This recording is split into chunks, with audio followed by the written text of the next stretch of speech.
আলাইকুম সকলকে। আশা করি সবাই ভালো আছেন।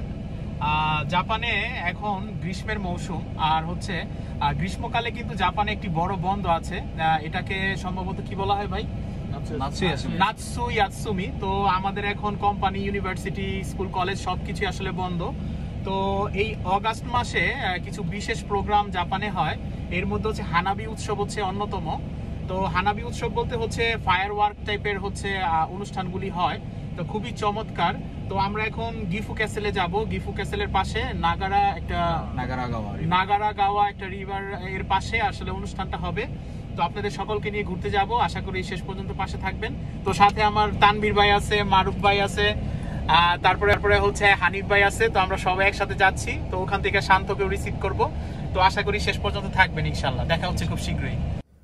জাপানের হানাবি উৎসবগুলোর মধ্যে এটা আমার বলতে গেলে প্রথম অভিজ্ঞতা। অন্য একটি প্রোগ্রামে আমি গিয়েছিলাম, কিন্তু সেটা থেকে গিফু ক্যাসেলের যেই হানাবিটা হয় সেটা অনেক বড় আকারের হয়। তো আমাদের বাড়ি থেকে প্রায় 30-35 মিনিটের দূরত্ব ছিল। তো আমরা যখন রাস্তাতে যাচ্ছিলাম তখন একটা জিনিস খেয়াল করছিলাম যে জাপানি যত নাগরিক রয়েছে তারা সবাই যেন সেই একই গন্তব্যের দিকে ছুটে চলছে। কারণ আপনি জানেন যে জাপান কিন্তু অনেক কর্মব্যস্তময় একটি জীবন সবাই লিড করে। তো জাপানিরা যখনই তাদের কোনো ট্রেডিশনাল কোনো বন্ধ বা ছুটি যখন তারা পায়, তখন কিন্তু তারা সবাই একত্রিত হয়ে সেটাকে উদযাপনের জন্য বিভিন্ন ধরনের অনুষ্ঠান করে থাকে।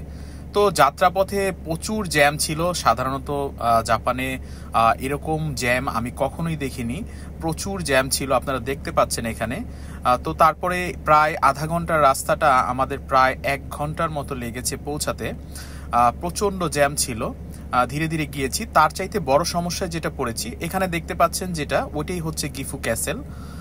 তো যাওয়ার পথে যেটা বুঝতে পারলাম সেটা হচ্ছে জাপানের অন্যতম একটি সমস্যা যেটাকে আমি মনে করি, সেটা হচ্ছে যেহেতু এখানে অনেক শৃঙ্খলভাবে জীবনযাপন করতে হয়, তাই গাড়িটা রাখা নিয়ে আমাদের অনেক বেগ পোহাতে হয়েছে।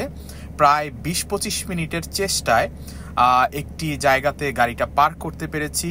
যেই জায়গাগুলোতে পার্কিং ছিল সেই পার্কিংয়ের জায়গাগুলো সম্পূর্ণ ফিল আপ ছিল। এবং পরবর্তীতে আমরা দেখতে পেলাম যে প্লে কার্ড হাতে বাড়ির মালিকেরা 5,000-6,000 ইয়েন করে নিচ্ছে 1-2 ঘন্টার জন্য গাড়ি রাখার জন্য। তো যেহেতু জাপান পরিকল্পিত একটি নগরী এবং একটি শহর, তো এখানে আপনি চাইলে যে কোনো জায়গায় কিন্তু গাড়ি পার্কিং করতে পারবেন না। তো এদিকে সময় আমার চলে যাচ্ছিল, কারণ 7টার দিকে শুনেছিলাম যে শুরু হবে। তো খুবই ভয় পেয়ে গিয়েছিলাম যে আসলে দেখতে পারবো কিনা, কারণ যখন 7টা 5 বাজে তখনও আমরা পার্কিংয়ের ব্যবস্থা করতে পারিনি। তো খুবই সমস্যার মধ্যে পড়ে গিয়েছিলাম পার্কিংটা নিয়ে। যারা হানাবি দেখতে যাবেন যেখানেই যান না কেন, পার্কিং যদি পেতে হয় তাহলে সেই ক্ষেত্রে আপনাকে অনুষ্ঠান সূচির অন্ততপক্ষে 1 থেকে 1.5-2 ঘন্টা আগে আপনাকে সেই গন্তব্যস্থলে পৌঁছতে হবে। তো আমি যেহেতু আমার লোকেশন থেকে শান্তকে আবার আনতে গিয়েছিলাম, শান্তর লোকেশন আমার থেকে প্রায় 25-30 কিলোমিটার দূরে। তো ওকে পিক করতে যাওয়ার কারণে অনেকটা দেরি হয়ে যায়।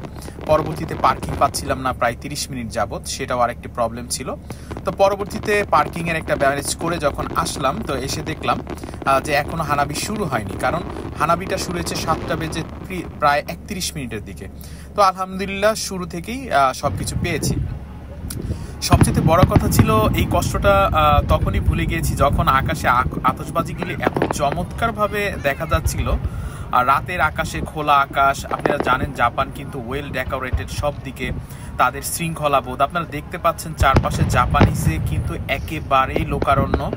মানে তারা হচ্ছে এতটা ক্লামজি। আজকের যে অ্যাটমসফিয়ারটা আমি দেখেছি সেটা আমি সচরাচর অন্য কোনো প্রোগ্রামে দেখিনি। এবং আরেকটা জিনিস আমি এখানে লক্ষ্য করলাম যে জাপানিজরা এই প্রোগ্রামে জাপানিজ ট্রেডিশনাল যে ড্রেস সেটা পরে এসেছে সবাই। ব্যাপারটা অনেকটা এরকম যে পহেলা বৈশাখে আমরা যেমন পাঞ্জাবি, পায়জামা, শাড়ি সবাই পরে যেমন বের হই, ঠিক একই রকমভাবে জাপানিরা তাদের জাপানি যে ট্রেডিশনাল ড্রেস সেটা পরে বের হয়েছিল। তো খুবই চমৎকার একটা অ্যাটমসফিয়ার ছিল। আর আতশবাজিগুলো দেখার পরে আসলে নিজের চোখে যদি এগুলি না দেখেন, আসলে এটার সৌন্দর্যটা যে কত সুন্দর এটা আসলে মোবাইলে দেখে আসলে উপলব্ধি করার মতো না। আর তাদের শৃঙ্খলা, তাদের মানে সৃষ্টি কল্পনা আসলে সবকিছু অসাধারণ। আপনারা জাস্ট শেষ পর্যন্ত দেখুন যে কি পরিমাণ আতশবাজি, কি পরিমাণ ইনভেস্টমেন্ট তারা করেছে, এবং প্রোগ্রামটা পাক্কা 1 ঘন্টা নন স্টপ। 1 ঘন্টা সময় ধরে নন স্টপ কিন্তু এই আতশবাজিগুলো ফোটানো হয়েছে, এবং দৃষ্টিনন্দনভাবে খুবই চমৎকারভাবে মানে অন্ধকার আকাশে যখন ঝিলমিল করছিল, মানে মনোমুগ্ধকর এক কথায় বলতে গেলে। তো আসলে নিরাপত্তার কথা বলতে গেলে তাদের পুলিশ দিয়ে 4-5টা ঘেরা ছিল, আর এমনিতেই জাপানিজরা অনেকটাই আসলে আত্মকেন্দ্রিক, তো একজন আরেকজনের ডিস্টার্বের কোনো কারণ হওয়ার সুযোগ নেই। সবচাইতে আরেকটা অবাক করার বিষয় আমার কাছে যেটা মনে হয়েছে যে তাদের নিরাপত্তার এনশিওর লেভেলটা এতটা হাই যে যতক্ষণ আমি দেখলাম যে এই হানাবির প্রোগ্রামটা চলেছে তার আগের 10 মিনিট থেকেই আমি আকাশে দেখলাম একটি হেলিকপ্টার এই জায়গাটিকে সর্বসময় ধরে টহল দিয়ে যাচ্ছিল। কোনো প্রকার অ্যাক্সিডেন্ট অথবা কোনো প্রকার দেখা গেল যে এটার উপর দিয়ে অন্য কোনো বিমান ফ্লাই করে যাওয়ার কোনো প্রবলেম, অথবা আকাশ থেকে যে নিয়ন্ত্রণগুলো, কারণ এতগুলো মানুষ একত্রে এক জায়গায় এসেছে, এখানে কোনো নাশকতার যেন কোনো সিস্টেম না হয়। তো তাদের আসলে ডেডিকেশন লেভেল দেখে আসলে মুগ্ধ হতে হবে, সেটা আসলে বলার আর কোনো ভাষা নেই। জাপানে সবাই আসলে খুবই কর্মব্যস্ত জীবনের ফাঁকে যখন একটু সময় পায় তখন কিন্তু তাদের লাইফটাকে এনজয় করার সর্বোচ্চ চেষ্টা জাপানিজদের মধ্যে আমি দেখতে পাচ্ছি এখানে। তো সব মিলিয়ে খুব চমৎকার একটি অ্যাটমসফিয়ার এখানে ছিল। আল্লাহ পাকের কাছে লক্ষ কোটি শুকরিয়া, এটা দেখার সুযোগ আল্লাহ পাক করে দিয়েছে। তো আপনারা যারাই জাপানে যদি ঘুরতেও আসেন, যারা জাপানে পার্মানেন্ট থাকার জন্য আসেন অথবা পড়াশোনা করতে আসেন, তারা তো একটা লং টাইম স্টে করার জন্য আসেন, কিন্তু জাপানে যদি কোনো ভাই বা কোনো বন্ধু যদি ঘুরতে আসতে চান তাহলে সম্ভব হলে একটু খোঁজখবর নিয়ে আসার চেষ্টা করবেন যে হানাবি উৎসবটা কখন হয়। কারণ প্রচুর পরিমাণ বিদেশি পর্যটক কিন্তু এই হানাবি উৎসবটাকে এনজয় করার জন্য এই টাইমটাতে আসে, যেন তারা এই হানাবি উৎসবটা উপভোগ করে যেতে পারে। তাই যারা যারা জাপানে ঘুরতে আসতে চান তারা হানাবির প্রোগ্রাম কখন আসে এটা শিডিউলটা দেখে আসলে খুবই এনজয় করবেন আশা করছি। আপনারা দেখুন কি চমৎকারভাবে রাতের আধারের আকাশটাকে মানে আলোয় আলোকিত করে তুলছে একবারে। একটু পরপর একটার পর একটা আতশবাজি শুধু ফুটেই যাচ্ছে, প্রায় 1 ঘন্টার বেশি সময় ধরে নন স্টপ। খুবই চমৎকার। ছোট ভাই ব্রাদার সবাই আমরা একসাথে এসেছিলাম, খুবই এনজয় করেছি সময়টা। পরবর্তীতে আমরা আবার পার্কিংয়ে দ্রুত ফেরত যাই, কারণ হচ্ছে পার্কিংটা নিয়ে খুব টেনশনের মধ্যে ছিলাম। আপনারা যারাই আসবেন, গাড়ি নিয়ে আসবেন, তারা অবশ্যই একটু সময়ের আগে চলে আসবেন। শেষ 5 মিনিট ছিল খুবই জমকালো, একদম নন স্টপ, মানে আকাশটাকে একেবারেই মানে রঙিন করে তুলেছিল, খুবই চমৎকার লেগেছে।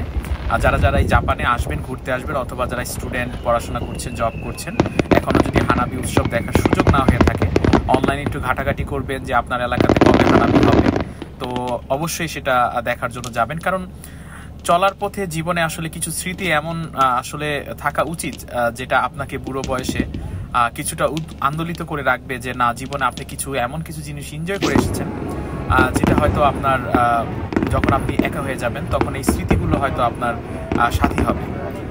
তো দোয়া করবেন আমার জন্য, ইনশাআল্লাহ আল্লাহ পাক যদি চায় আমার স্ত্রী সন্তানকে নিয়েও যেন ভবিষ্যতে এটা এনজয় করতে পারি, সে তৌফিক যেন আল্লাহ পাক আমাকে দেয়। তাই দোয়ার দরখাস্ত রইল সবার কাছে। তো ভালো থাকবেন সবাই, ইনশাআল্লাহ আবার খুব দ্রুতই দেখা হবে যে কোনো স্থানে। সে পর্যন্ত আমার জন্য দোয়া করবেন। আসসালামু আলাইকুম সকলকে, ভালো থাকবেন সবাই।